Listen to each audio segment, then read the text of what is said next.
Hi. Okay. Painting my archangel up above. Working on him a little bit tonight. Um, I set up a tiny chat room in case anyone wanted to get in, but it's a late night on Sunday night, so people probably have to work or go to school or do what they do. So I'm not expecting many or any people in, and it's been a long time since I've done a tiny chat because I just do them randomly. They're not at a fixed time, so people wouldn't know when to come in, even if they are interested in my room. But what the hell? I have it open anyway. Um,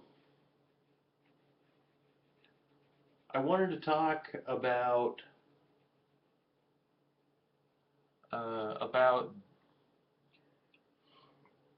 the Demiurge again. The idea of a logical, rational structure describing the physicality of the universe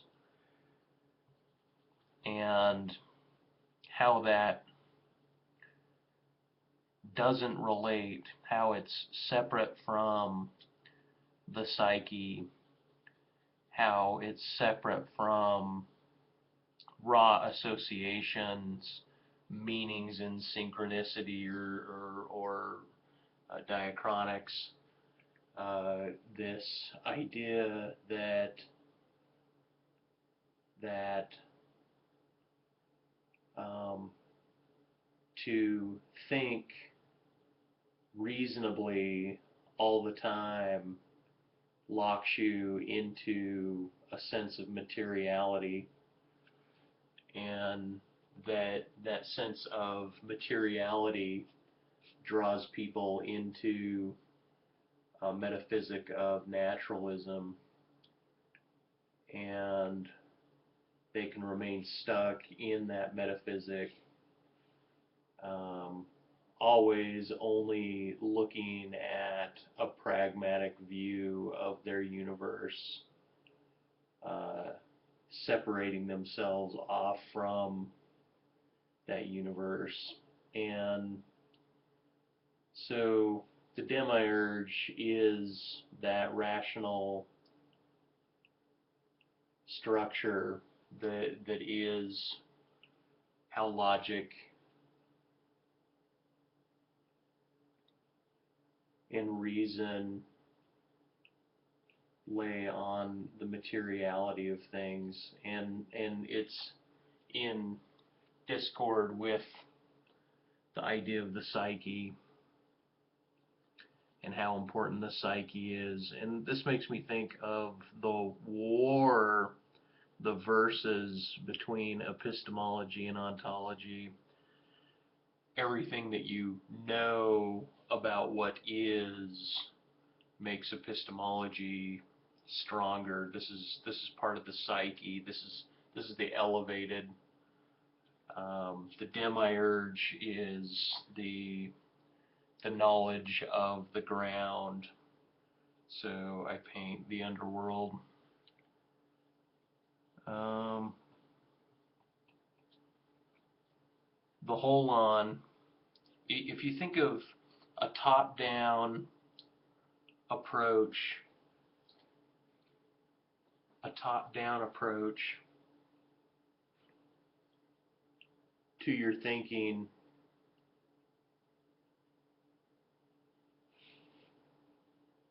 um, you could think of thought in terms of a pyramid, in terms of hierarchies, and the demiurge is kind of the layout, the schematic for the way a pyramid's base would be built in order to start formulating a pyramid and building it upward against gravity. But once it's built, you look at the power structure. It comes from the top down, whoever takes the power at the top. And the holon is the middle. And so, kind of like a pyramid, I have a little pyramid here. I have pyramids here. Um, the idea of a top-down pyramid with the Demiurge, the knowledge at the base, the Psyche at the top, raw association, mind's eye, God's eye view, the source of power, all at the top. And then the holon is the space in between. It's the middle section of the pyramid. It's not quite at the bottom where the refuge is, where the crushed bones of humanity lie. It's up above. It's the living, working people that are under the top of the pyramid. Kind of like with a Dendel ball in mathematics. It rides in the holon.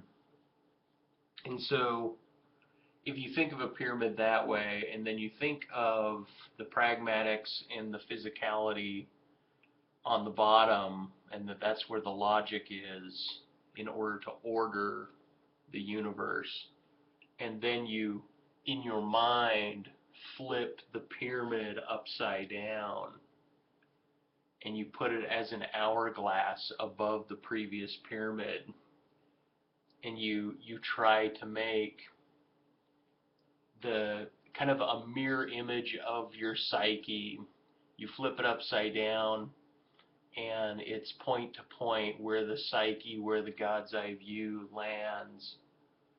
It's like a mountaintop with an upside down mountaintop attached to it, and where the ice at the top of the ice and snow meet is where in your psyche you create a mirror, you create a paradox, you create a view of your own mind's eye being reflected at itself, like putting a mirror in the middle of your face and seeing how your right profile looks different than your left. You're having the psyche and echo itself on itself. So you get the mythology of Psyche and Echo. And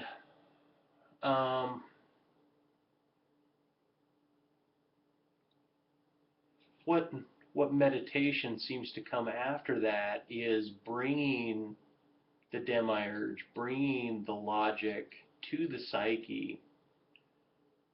It's when you're moving into junior high, you're learning about algebra, you're moving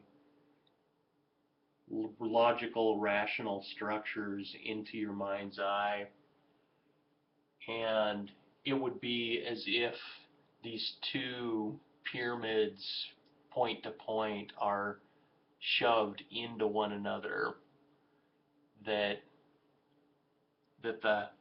if you looked at them as an hourglass and then you took a plane and you pushed it through it sideways.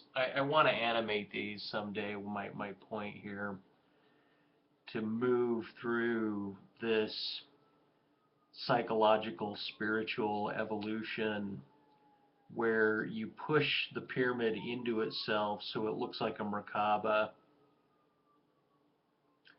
And this Merkaba would be to bring the Demiurge to the psyche on both ends, both on the low end and the high end.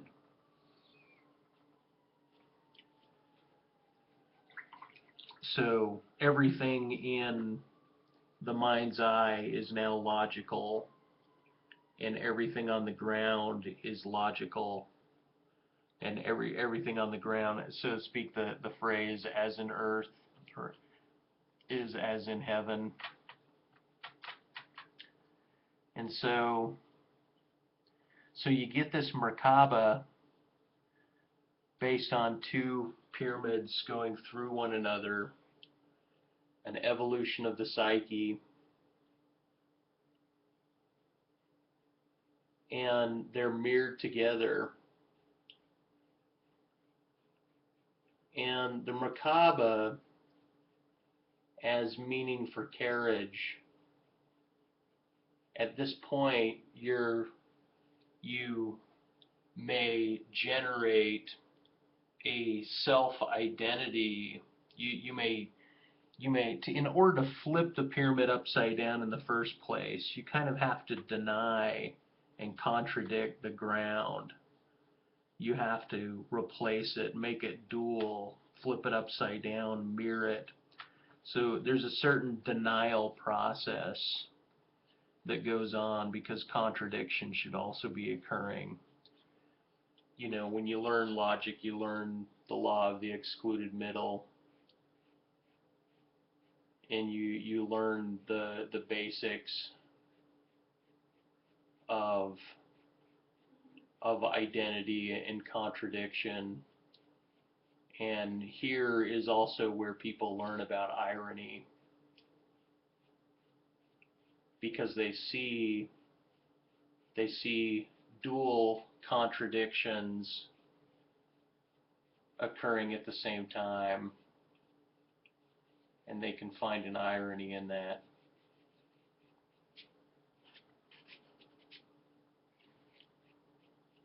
That idea of looking,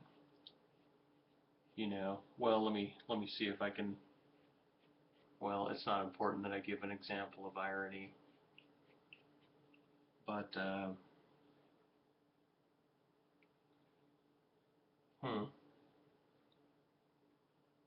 well, maybe I don't know. Yeah, the whole looking through the outside glass, seeing a reflection of yourself in the window of a bookstore is a bit of irony. Almost to say that you are all that you're experiencing, you are all of the books, but the irony is that you're looking at your self-reflection in the bookstore. So you are just your ego minus the books. It's almost a play against at the same time.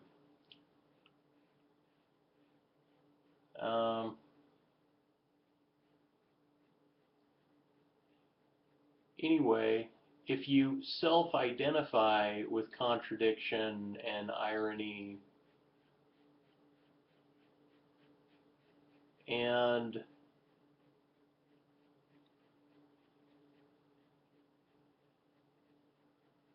how to phrase it, how to put it.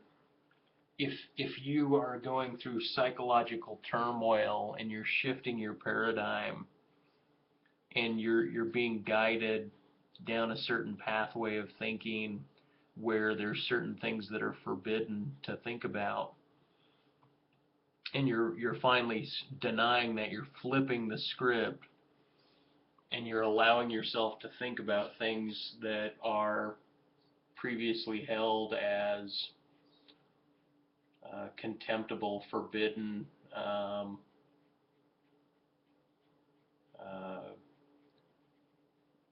it's denying your own basic beliefs in order to flip the demiurge, the pyramid, the power structure on its head.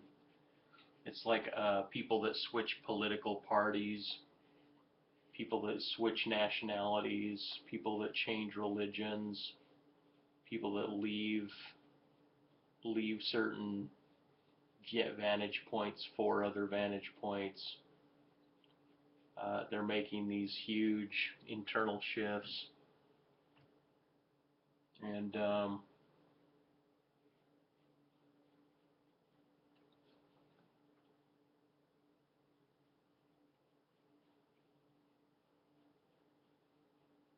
so anyway, there's a personal adjustment that goes on when one makes a psychological shift. And if you change your politics and you change your personality and you change your perception enough, your identity itself is evolved, it's changed. If you think about logic and the law of identity, what you are to A, what you are to X, your relationship with these things may shift from a an objective to more of an interpersonal, I am this being, sort of I am X, this other individual is X. If you start applying variables to psyches and you see psyches shift, you know, Mary is X and John is Y and Bob is A, and they're all having a psychological shift. Their very makeup, their very essence, their traditions, everything about them is shifting.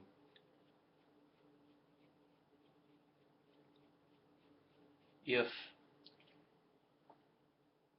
or I should say, when one becomes greater than their political stance in their own mind and their identity shifts, they can lose the law of identity. They can lose the very foundation or structure that builds logic. See, I'm not a proponent of, I promote deconstruction as a spiritual pathway for spiritual growth, but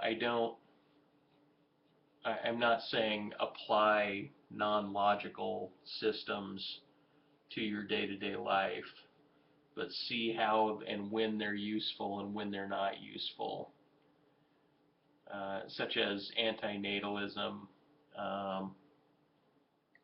the whole idea of breeding is our organism dominating over the psyche. You know, it scares people when they're giving birth, or, you know, fathers get all geared up to, you know, make certain that they're prepared for the baby when it shows up, so they're scurrying, and the mom's all worried about the process of the birth and the care of the child, and it's the organism itself taking over. Now, the organism is greater than a molecule. It's a full, you know, we are all of the parasites that are on us, all of the bacterial parasites. We are all of our own history, including our psyche. We are all variables that you've intersected and understood, psychologically speaking. You know, we're in an indeterminate, maybe determinable world, but indeterminate. Anyway, my point being that, I gotta I gotta pay attention to the painting. I'm laying all this down and it's so bright. Okay, let's do a little different mode here.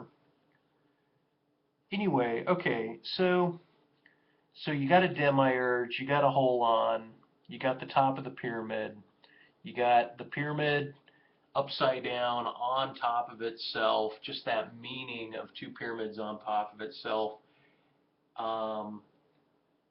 The pyramid forms an hourglass shape by being that way, and that's when the psyche evolves, and then the spiritual collapse is a denial.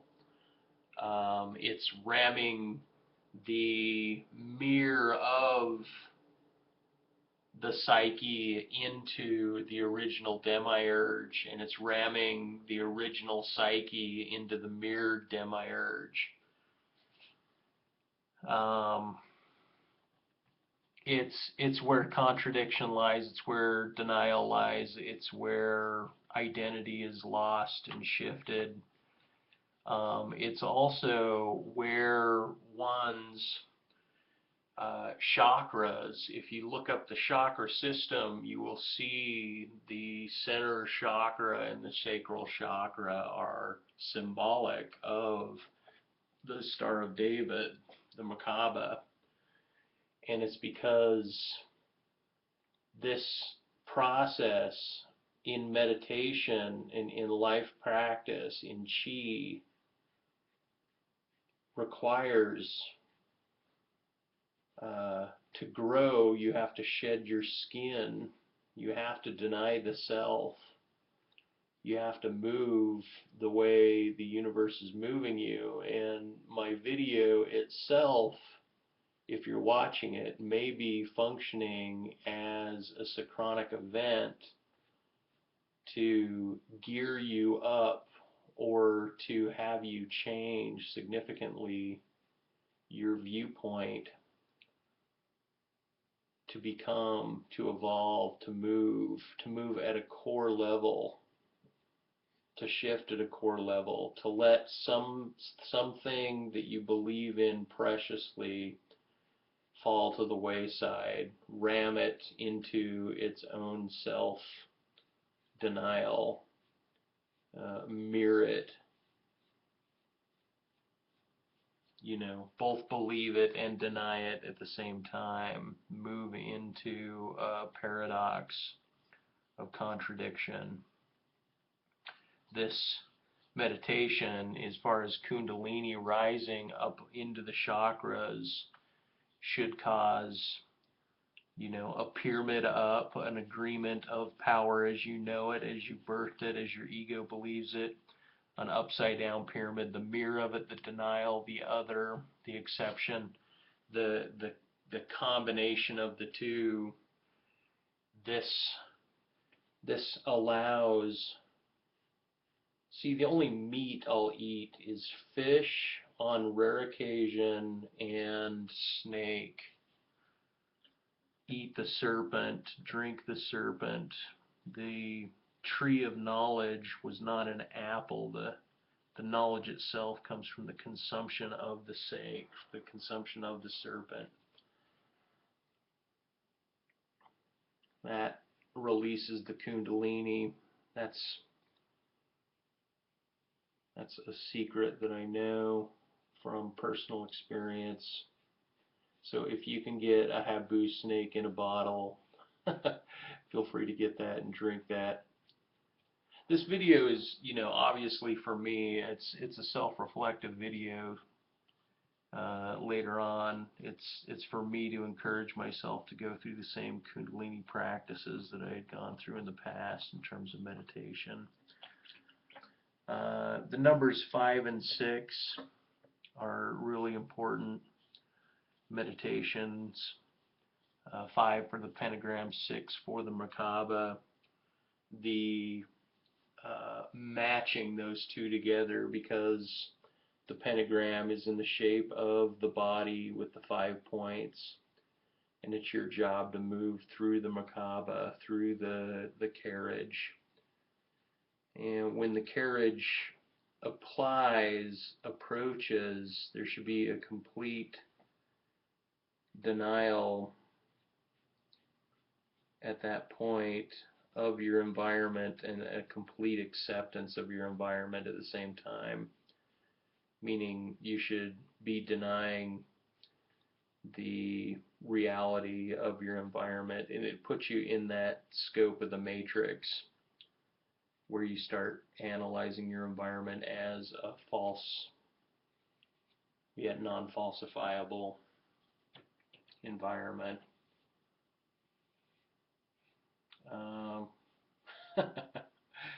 Yeah, why do I want to say these things? It's trying to map old, I guess, Jewish or East Indian texts of the Kundalini, of chakras, of the Merkaba.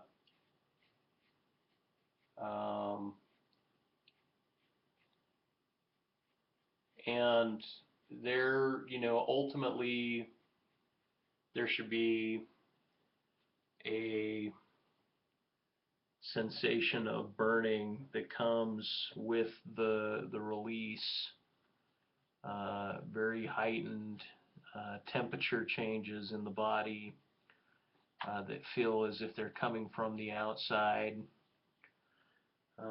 either hot or cold. um, different, to exercise each chakra is part of yoga meditation, but the release of the kundalini to reach the Merkaba level is beyond the yoga. The yoga is to release the kundalini in the physical form of exercising and meditating on each chakra. And I think that's important. I think naturally as we move through cycles and solar and lunar cycles, our chakras shift. Same thing at different ages in your life, there's different chakral shifts that affect where you're at in the rise of the chakra, the kundalini, through the body. Now, mental illness, bipolar processes, and not only bipolar processes, but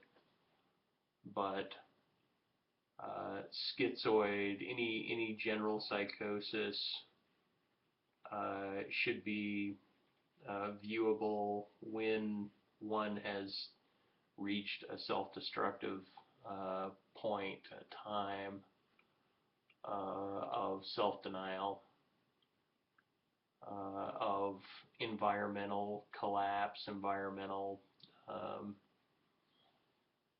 disbelief. All right. Well, we had Metatron in the room for a moment. Anyway, all this will go on to my video as I'm meditating here. See, I feel as far as how I relate to other YouTubers,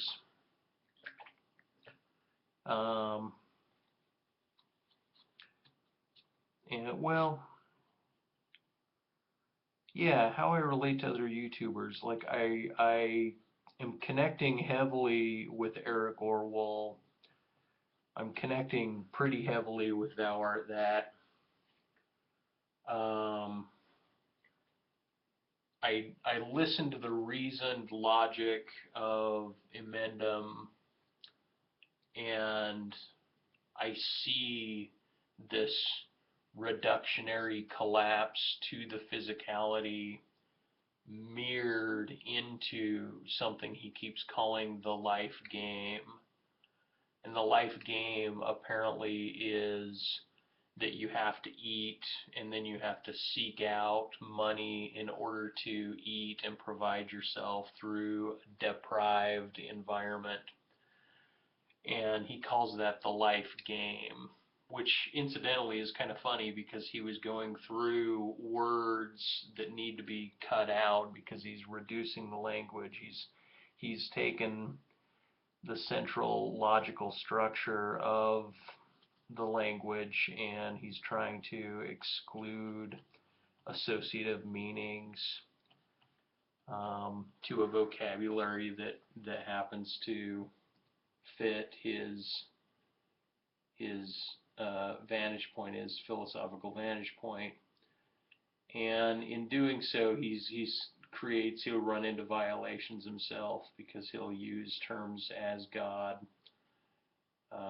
the game. He'll refer to life as the process of gathering as a game.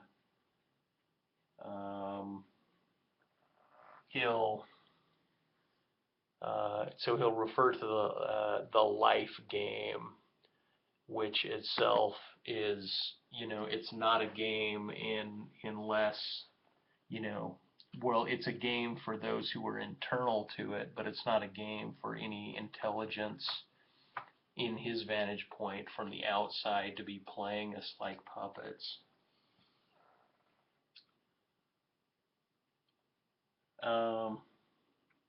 Anyway, and so I'm just criticizing the use of the term life game, and then he keeps saying we're playing God when we have kids because we're creating. So he uses the term playing God. Once again, invoking God. which he denies, into the discourse, and then he reduces it to simple creation, which is preferable in my vantage point. But if he's going to say playing anything, I'll say playing human, playing organism, playing the organism that sees itself. See, the reason why antinatalism isn't understood to those that are young and give birth in like their late teens and early 20s is because they have only known the coddling of childhood by the parents. And as they're reaching the end and they're reaching the edge of responsibility, that's when they're more likely to give birth. That's all their psychology ever knows. That's what their organism knows, is that comfort level reaching an adult pinnacle where at that point it's a signal to them to allow their organism to trump.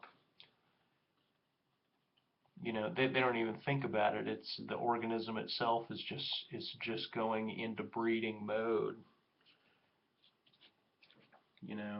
So sex is meant for breeding. I think people being aware of where kids come from do have sex in order to breed. Anyway, I don't want to get caught off into too much of a tangent on antinatalism because honestly, Gary doesn't take my arguments and work with them, and I've had videos from imposition that he's never dealt with directly. He just writes them off. He just writes off my arguments as blundering nonsense, and then he uses because I am categorized in one particular psychological fashion. That means that my arguments don't hold weight, even though I've maintained a realm of logic while I'm creating these arguments. Anyway, that's neither here nor there. That's why I don't want to get off on the topic too long, because I want to get into these ethereal conversations, because I think if one unfolds like an envelope their own psychology, or it becomes unfolded for them and they're laid bare, realizing that they're at their teleologic end, once somebody reaches and knows, feels, comes to the point where they feel as if they're going to die, a type of awareness, a single exactitude comes in that may fall away. In my case, even though there's a single exactitude, a clarity of what to do was not absolutely solid, but I think that a great deal of clarity came when I felt as if I was ready to die, as if I was going to die. And I think the sensation of death, the sensation of feeling like you're going to die, rushes upon you certain clarities,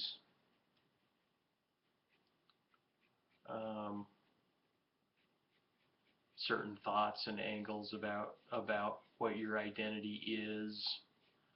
I heard that people that live a life with fewer regrets enter their death more easily than people whom have a great many regrets. Anyway, I was also watching some of my old videos, and I realized because my pace is so slow that I come across as sounding a bit like a dullard in my own words, which, I'm just self-criticizing. But and it's really difficult to speak as if I have some authority over the concepts that I'm talking about, because I'm not finding them online as much as I'm extrapolating from my own process of living, and then I find tidbits online that, oh yeah, that ties with this. The Kundalini ties with the chakras. The Kundalini ties with mental illness. the chakra systems tie with the collapse of self and the collapse of environmental reality as truism is lost. And then one reaches these geometric collapses in themselves, if they're so wise as to sense a geometry to their own thinking and then deny it, they will see a design take place. And this design is like the flower of life. It's hexagonal, fractal that moves outwardly, and it radiates with an organization to it. To catch and ride the Merkaba.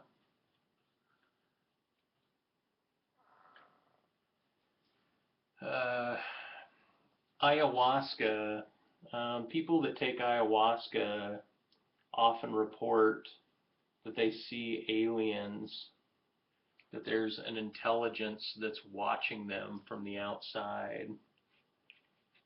And to ride the Merkaba, like I believe I've ridden the Merkaba, is to not only feel as if there's aliens that are guiding you outside, but to absolutely give yourself over to the idea that there is an outward intelligence that's guiding. And if that's the case, then when you think about determinism, and you think about the influence of a puppet master, that you could think about the influence of the puppet master infiltrating all of your thoughts, affecting everything in your environment, like giving your soul a ride, a dreamy ride that it calls reality. But it's still a ride. It's a gifted ride from an intelligent other. And it affects you when it wants to affect you. And that's the function of this video. It's if you're primed and you're ready to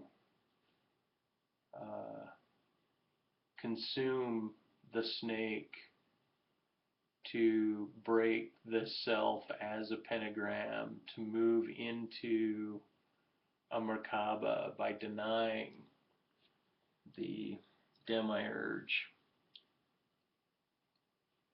denying the logical, making certain that there's a radical denial of the logical, giving yourself and your ego a huge break, a huge breach, looking at yourself in terms of a robot that's here, and everything you know about your parents is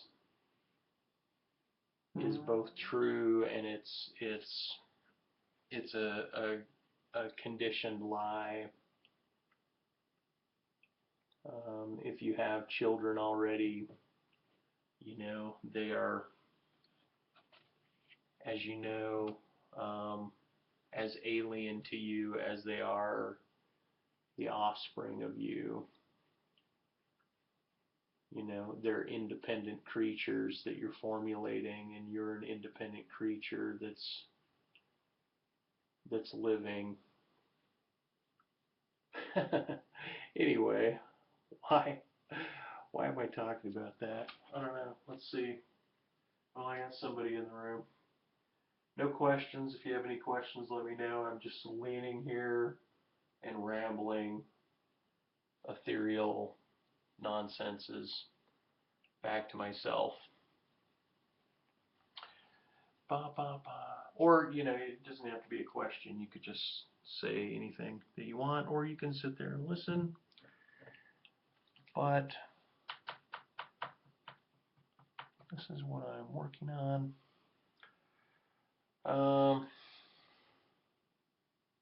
Hair, I got to do the hair. The capstone. Do the capstone. Anyway, if you walk on all fours in public, you'll be considered crazy. If you talk too much the way I'm speaking, you'll be considered crazy. There's no reason for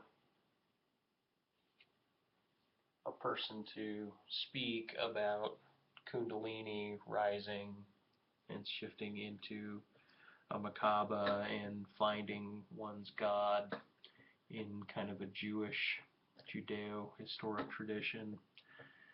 There's no reason why one, especially in the modern age, with skepticism, pragmatism, and a belief, a strong, solid, well-held, consistent, always personally grounded belief, would believe that there's anything that seems magical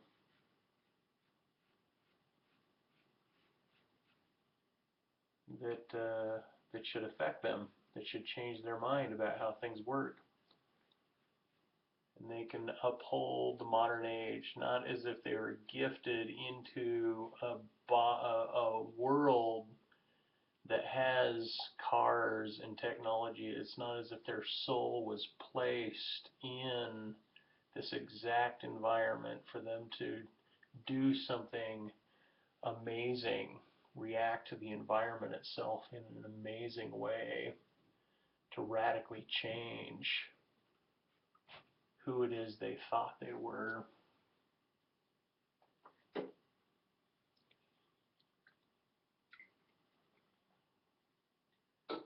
To live the Miller High life.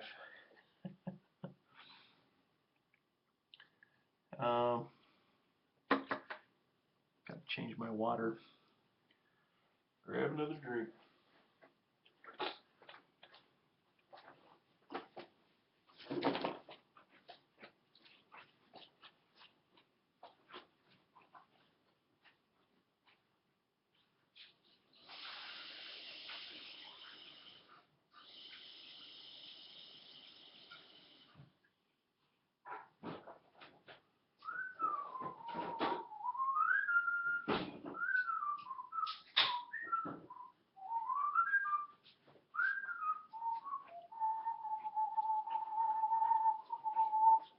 So I'm painting these big abstracts. I deliver them tomorrow. I'm all super psyched about it. The large one, it's flowery. It kind of looks feminine at the top, and then as you go down the bottom of it, it's kind of masculine looking. So it's my feminine and masculine design right there. And for my tiny chat viewer, there's the feminine at the top, and then it's got a nice stem that kind of looks masculine to me. So that's the mock-up of the big painting. So I'm all psyched, worried, wondering how they're going to accept it.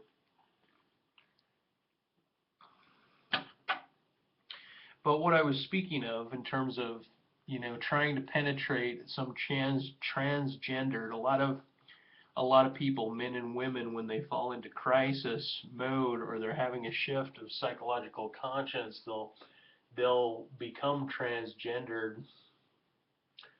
They'll switch the script on themselves at a certain point, and they react to it personally and via their gender. It's why like a lot of guys that go to jail are so afraid their egos shift and automatically they become a bitch. They just give themselves right over to the powers of other men locked in a cage. women become ultra violent, where they didn't think they could become ultra violent, protective. So, if you move yourself into, you allow yourself to get arrested, you pour coffee in a bowl instead of a cup, you put bananas in a straw, you wipe your ass with the other hand, you wipe it in a different direction than you did before, you drive a different route than you normally drive, you detour your thoughts, you allow yourself to go against the social norms, you start walking on all fours, you get thrown into a psych unit where you get arrested for fighting, or for offending a police officer. You end up going to jail. You're confined. Your identity shifts because of this experience. You see yourself in the fight or flight mechanism. You see yourself petrified against an environment that you can't change. So there's an alleviation. Maybe Piro, when he talks about antinatalists, maybe not a lot of antinatalists have gone to prison. Maybe not a lot of them have suffered a containment that has them thrusting internally from the center out towards life.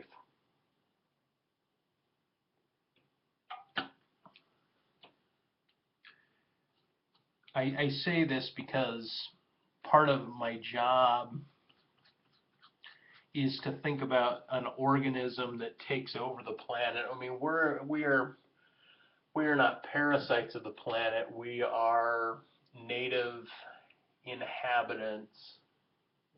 We're native to the planet.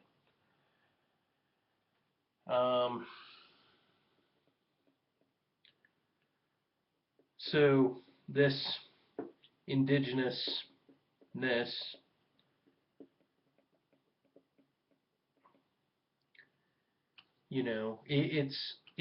when it comes, I was talking in my last video about the rub between worldly knowledges and personal knowledges. Personal drive, the Demiurge is the logic of the world, and the psyche is one's personal relationship to their environment. And so if you procreate and you have a child, you're spreading yourself not as a parasite on the planet, but you're putting something that the world already, by giving birth, says there is enough room for you.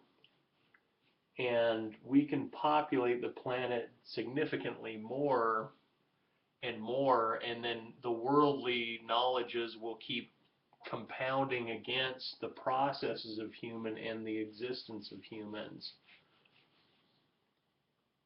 Anyway, it's hard to be a lifer in the face of the non-lifers.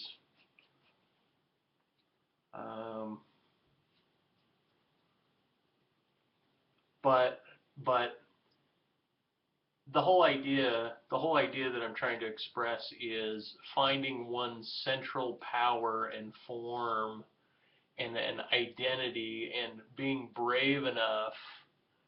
Like if you're an antinatalist and you get somebody pregnant, being brave enough to not abort the child, be brave enough to do what thousands of people have done, be brave enough to, as you will, continue the carnage of life.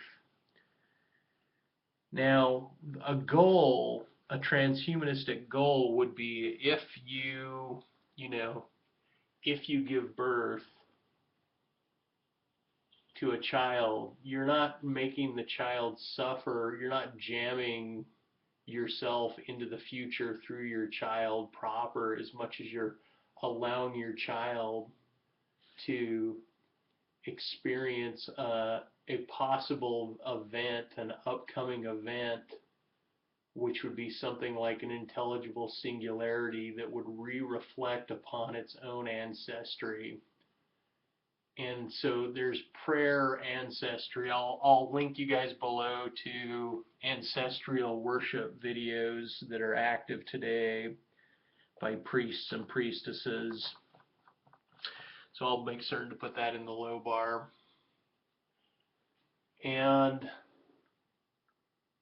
these lustrous processes are to encourage an engagement with one's ancestry in a magical sense, in a literally magical sense. See, this part of YouTube, because I started out in the secular atheist philosophical community, and I've been migrating and trying to integrate spiritualism and I don't know. I think a variety of information. If anybody cares to ever comment about what they think I am on YouTube, I'm always curious of that feedback for my own ego satisfaction. But you know, I get along with just knowing that people are watching my videos. It gives me an odd sense. Just knowing that there's people out there that are totally anonymous that are watching my stuff, and they neither thumb up nor thumb down. They don't comment. You know, they wade in, they wade out.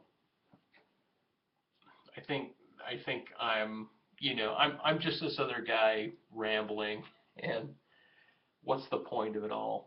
What the hell is the fucking point of me rambling at all and painting a painting of Christ and Satan and Lucifer and Gabriel and Michael and talking about 666 and the temple, not of Luxor, but of Karnak, the Karnak temple, and 666, and pyramids, and pentagrams, and Merkabas, and flames, and fire, and kundalini, and death, and meditation, and inspiration, and God's eye, and aliens, and orgs, and beasties, and witches, and vultures, and doves,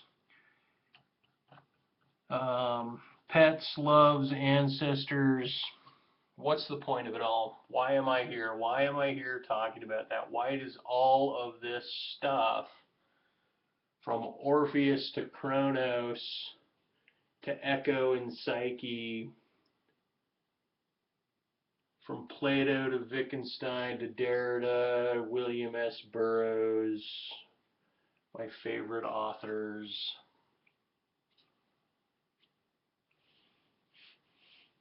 to Jim Morrison, to poetics, to waxing over ideas. Why would I even dare put out videos that are so illogical? They're so rambly. You know, I'm just not gonna appeal to too many people. I know this. I know this. I've been on YouTube long enough to know that I don't have an appeal for a vast audience. And it's interesting to me, you know, to be a person that does not have mass appeal, to know I'm a person that does not have mass appeal, because I'm in realms that people can't associate with. You know, this is an esoteric realm. My channel is esoteric by its nature. It's eclectic. Anyway, and I'm not always tying things together in a nice package. I'm not delivering an intelligible, nice package to people. I want to, but I seem to be incapable of it because I allow myself, when I'm on docket, to recognize the camera, to know that there's people there, and then split my concentration between painting and, and now I'm formulating an excuse as to why I'm incapable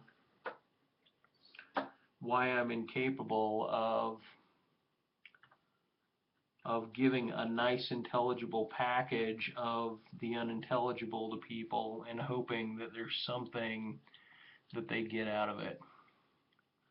Why would I do that? Why do I care? Because I'm fucking honest. That's why. That's right. That's right. That's right. That's right. You know it. Say it. Say it. Yeah, I want to animate some of these ideas because I don't see a full animation of the geometric thinking process that I'm trying to represent by these symbols that I have here. I don't see any representation of that on YouTube. All I can do is speak of it, but I want to put it all together as an animation so people see the flow of it that I'm discussing, and then maybe I can mind map, put elements on top of it so people get an idea. And then, I mean, the real reason I do this, the real reason I speak this way is because somewhere at some time in the future or concurrently, somebody is waiting out there that understands exactly what it is I'm saying. They feel it, they know it, they identify with it in some way, it means something to them, and I want to find people that know what it is I'm talking about. I mean, I listened to, what is his name? Kenneth Canona. Maybe I'll link him in the low bar. Star of Sagittarius. And this guy is off in his own world. I love these esoteric guys that are off in their own world. So I'll listen to him. I'll listen occasionally to These Mortal Bones. I just listened to these offshoot channels early to it. I listened to his channel because they're so fantastically out of in their conclusions and how they draw things together. But when you reach a full acceptance mode, you fully accept that which you reject, as in devaluing your own pain. You fully accept your pain. You fully accept the other. Then you listen to them as if they're speaking to you directly, and you can gather information from them if you hear them that way. Right at first, people might sound absurd, but if you listen to them as if they're speaking to you specifically, like you're here in a conversation, and this technology between us is a fabrication, and it's your job to get over it and just listen to me talk to you and tell you that your parents love you very much, your ancestors love you very much, that there is something greater to all of the confinements that you find yourself in. There's something greater than that. I'm also telling myself that. I think I tell myself this because I'm going to emotionally need to build myself up when I'm weaker in my future. But perhaps I'll be stronger in my future. Who knows? Anyway, these wings, I'm just kind of sloppily putting them together. I'm glazing them instead of painting them. I'm glazing them, and this angel's skin is so bronze, it needs to be all pinked out. But the bronze is a good undercoat. Anyway, let me go ahead and pull the camera up because we're at an hour. I'll still paint. Let's see. No one in the room. I had only a couple guests. But hell, what the hell? It's 12:30. Who would have thought?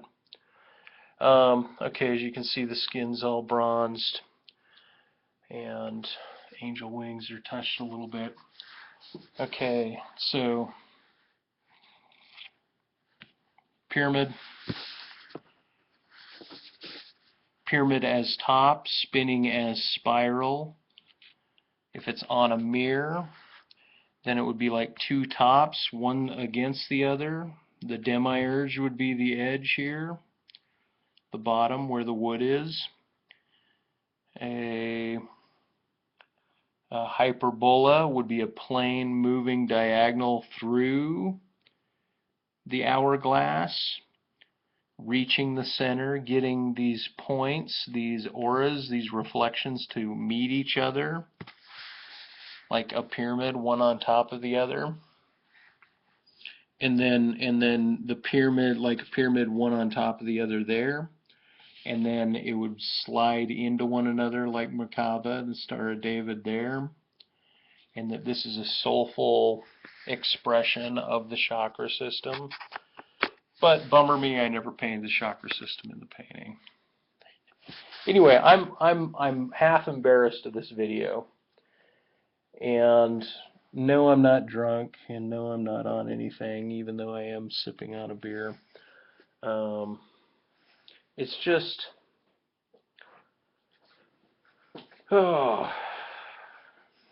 like, at times I feel like I'm losing knowledges that I know. And by this, it's like going through the same process again. I'm giving up on something, and so I'm expressing to myself what it is that I need to give up on in order to get along with culture again. So what I do to like self-humiliate, to ruin myself publicly in my future, is to talk about esoteric things in a very literal way. And that process, I think, separates me from people, or it keeps them from connecting. And I'm wanting greater connection, so this means that I need to either channel the knowledges in a more specific way, a more intelligible way,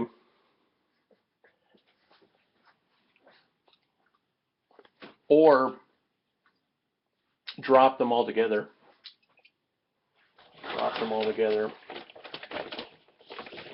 Anyway, I think I like where Piro's coming as he relates to his life arguments against the antinatalists. I think, though, that he's not giving the organism itself in process enough credit. And then I don't think the antinatalists see that there's a maturation age, a becoming, a debutante age in women where they're coddled into their adulthood, and so they don't sense in themselves the devastation that old age and dying will bring. And so the breeding time for our species is at that moment, and to try to infiltrate that mind at that debutante age, they don't have an experience. They don't have an experience of damage, death, and dying in order to relate to, and therefore they're open to a reproductive process, and they have strengths into their early adulthood to raise the child. They intuitively know that. We all intuitively know we can raise children. So this notion of death and destruction, and pain and suffering is all, in the mind of the youthful, it's all mythic. Like it's a mythic idea. And so you get the people that are quickly trying to understand this, and so you get the undercurrent, the underbelly, the youth that takes drugs and smokes and rampages themselves into disastrous modes. I mean, I've broken so many bones. I've been in pain so many times. I've been hospitalized so many times. I've gone to jail a few times. I've been in, you know, in psych wards a couple of times. You know, I've suffered a lot of pain, and yet I devaluate pain because it's pain. Pain is also a myth. This whole idea of suffering it's real, but it's a real myth, because there's the physical and the spiritual, and the physical is a type of spiritual. If you say there's a dichotomy between spirit and physical, the Demiurge and the Psyche, and you say, is the physical a type of spiritualism, or is spiritualism a type of physicalism? This is the argument between epistemology and ontology, the there-ness and the knowledge of the there-ness. Well, ultimately, as much as one wants to deny our organism, our brain, for all of its logical processes, it also houses the psyche. You know, brain in a vat. And so if you think about one's psychology, one's self as spirit inhabiting a body, and the spirit is free to make that body do whatever it wants, then you're in a whole different realm than if you're just sitting on your ass and you're saying, my body needs this, it is deprived, I am just rushing to take care of the deprivation, therefore I am in the life game. Then you are in the matrix, you're admitting you're in the matrix, you're not free, your spirit is not free, you're not flying. And so you're not granting power to the epistemological self, which ultimately at the end of the life, you have to look at the entirety of your life and say you were happy with it. You have to do that. Your spirit has to do that no matter what. No matter what, you have to reach the end of your life. It's this whole idea of the telos and living a happy life, that the meaning of life is dying well. That's where this little dialogue is coming from. That's where I'm pressing it from. Maybe, like Amendum, maybe he's happy as a clam doing what he's doing. I think he probably is. So maybe at the end of his life he'll feel robust and fulfilled because he broke the rules, he's standing his own ground, he's developing something, he's passionate about it, he hasn't experienced a lot of pain, suffering, jailing, or negatives to get over and deny, so therefore he's living pleasantly into his adulthood, and he's manufacturing a means to reach a happy death. So he is doing it also. And I believe it's the tendency for most people to attempt to do that. And to deny that is also important when one is self-destructing. And that is to dive into a Luciferian negation. But in order to get the Demiurge up, in order to ride the Merkaba, in order to find the physicality of God himself, of the puppet master, one must deny the very pleasantry that is their guiding into a happy good night. I have done that once, and it's so shocking and scary that I don't want to do it again, but I'm driven to do it again. It's like it's what's on the docket. It's like it has to be done. The archangel has to fight Lucifer, so therefore It brings the harp out of hell into heaven, but it must descend into hell. And part of the descent into hell is rubbing up against everything and inviting negation, pain, suffering, hell into one's life with devastation, and then re-emerging. But I hate the process of being an archangel. It just happens to be my I don't know, cardinal self. At least that's how I'm looking at myself, as you guys can tell. I don't have any wings on, but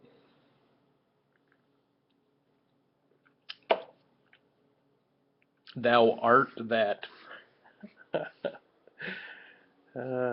You are what you art. You are what you create. If you have children, you are your children.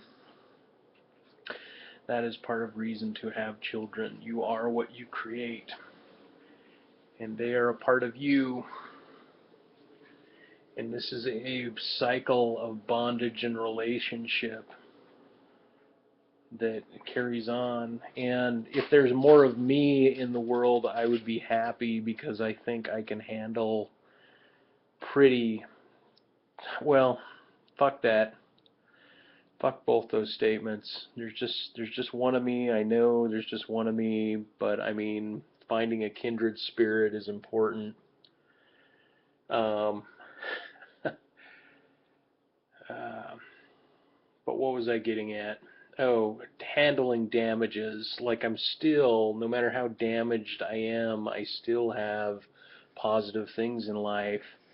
And those things are going to go away as time carries on. And so there's not necessarily going to be a buildup of more positive things, but there may be.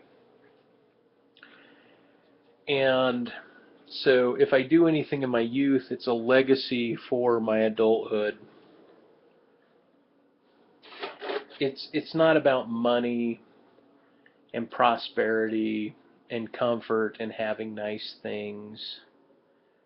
It's about having solid self-awareness and being concrete in your being in all lattices and in all peripheral depths and peripheral environments and central environments. It's making certain that you're a solid, glowing person inside and out, and you relate to everybody solidly and nicely at levels that perhaps they've never gone, that you don't know quite how to get there, but when you get there, you're solid. Why do I want to say that? Why do I want to tell you guys that? Why do I want to make a video saying that? Okay, another topic. We're an hour and 13 minutes.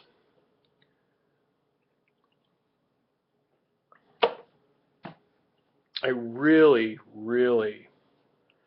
part of self-devastation was losing the love, the one love that you're supposed to hold on to. That if you're a good baby and a good child, God grants you a gift of love. And you don't want to fuck that up. But boy, did I fuck that up. And I miss that love like no one's business. But I've come to grips with it, because I have to come to grips with it.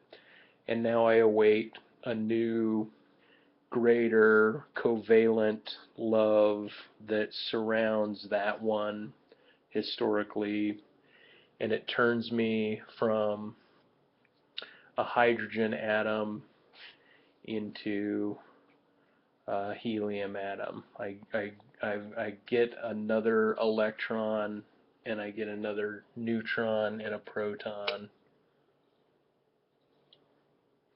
So I maintain that earlier love, but I have a higher covalence with the greater love. Actually, I forget what the third element is, but I've had many, many loves in my life. I mean, I really have. I really have. I've had many, many girlfriends and many, many loves and many, many cares and encounters and drama. I've just had this twisted, snake-like drama that's run its course through all of it.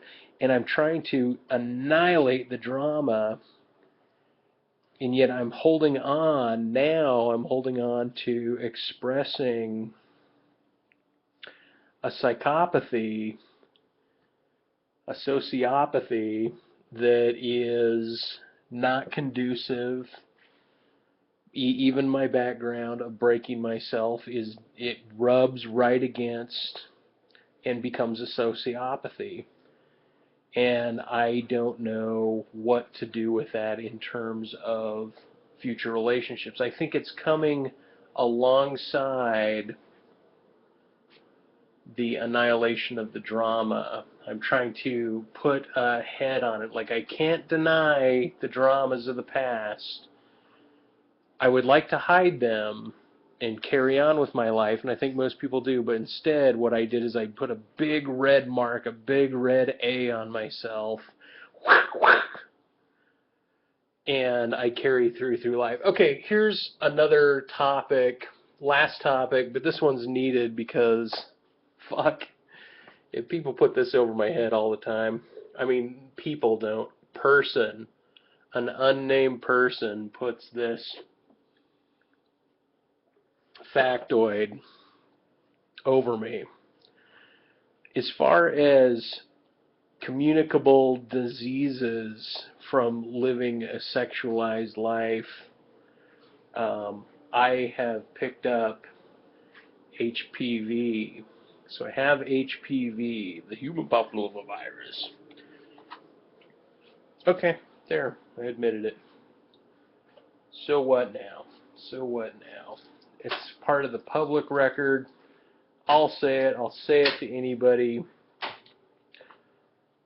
It's important to disclose it. The only times I don't disclose it is when it's vile or when I'm being shushed. And even now I've overcome that shush part. But yeah, it's been rough. It's been rough being a carrier of that because I felt as if I was part of a demonhood. I think I'll only go to 120 so as to not bore y'all. But when I had it, or when I got it, it was kind of like taking acid. You wake up and you realize you are part of an inside group now of covert agents that knows something about how the universe can work that people who haven't taken LSD don't know. It's like that. You're part of a new demonhood of ethical, moral, transitory conflict running right up into your selfishness, where your very lust is checked and put into check by having a disease, then disclosing it, finding other people. It's like being gay, and you're in Texas and you're gay and you're a man, and you're trying to figure out who else is gay without getting the shit beat out of you. It's kind of like that, except for you got a disease. So that's another perilous weight on me. Not only have I broken myself, gone through everything that I've gone through, plus deny it all. I mean, if someone, like, right now I'm in screaming pain. My spine hurts. My right foot is just barking at me. My left ankle is shooting. I mean, this body is messed. I'm fat now. I'm lumpy now. I'm bound to come down with some disease pretty soon, I would imagine. But the whole point is that there's still this like zest, like, look, I'm a spirit in this body and I've got to deal with it. But I'm not always this hip hop. I mean, I lay on my ass for hours and hours and I can't move. And then I get a job and I have to do the job.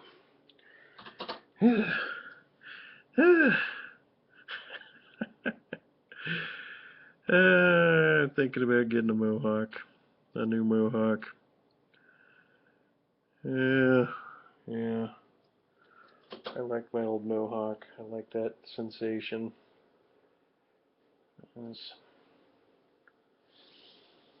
That's just me moving against the grain for the sake of it. Oh, and bad news for the art market this year. It's 17 weeks long. I only applied for 11 weeks and I scattered them up on my schedule in my application, and they said they're not accepting me for a whole year, that I'm the alternate. I'm an alternate this year. And I only did that because I didn't know I was going to have a job that would pay for it, but if I just would have donated myself to it, I could have gone. And now I'm invited by Azrionok, if anybody remembers who that is, to go down to Louisiana. And why go down to Louisiana? For an art show. But guess what's going on with Azrionok? That sucker is about 4 months from having a son. Pretty amazing. So, envious of that cat. I think he's got a good thing going on. I think he'll be a proud dad, and he'll have a strong son to be the son of Azrionok. Future generations that look back on the videos and see how they arrived as generations and who their ancestors were, the internet will develop greater ancestor worship than just a praise to ancestors, to the ghosts and spirits of ancestors, as if they were here, because they are.